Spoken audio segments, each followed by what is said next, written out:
But also, it's either him or Susan Collins.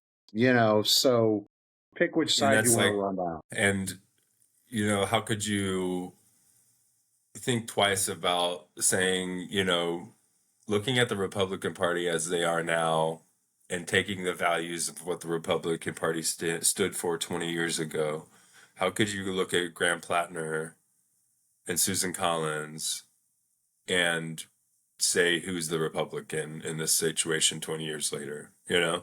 Right. Like, it's crazy because Plattner's saying what Republicans believe. They're just so ingrained in a cult of personality that they have to be told whether they can or can't believe it. They can't believe it for themselves, you Right. know?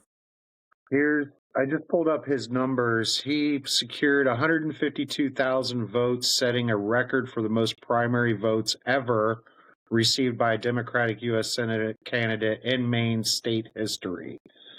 That's So something. that is He something. brought people to the primary. That 72, doesn't happen. 72% of the vote for him. Janet Mills got 19 and David Costello got 8. So, I guess should we look at Susan Collins? How many showed out for her? I don't think her primary was necessarily a competition, though. Um, this one is not as. I gotta read through this real fast. I guess I should have pulled this up. Well, I think it just shows, what you're looking Right. at is him breaking that record. He brought people out, so hopefully that's a trend that'll continue and be across the board,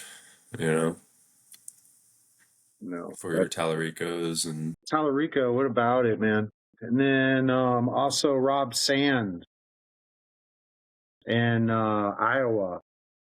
He's doing it too. He's running for the governor of Iowa, and he's just killing it up there, from what I understand as well. He's kind of running his own gig, like for Iowa, just like Platner's doing for Maine, and Tallarico's doing for Texas. And it used to be that way. Like the Democrats used to let all these, individuals run their seats in their races that were tailored towards theirs. And then they started bringing everybody in and focus grouping them and everything like that. And that's when all this started falling apart, for them, corporate APAC, letting everybody decide for them instead of just letting them do their thing. right.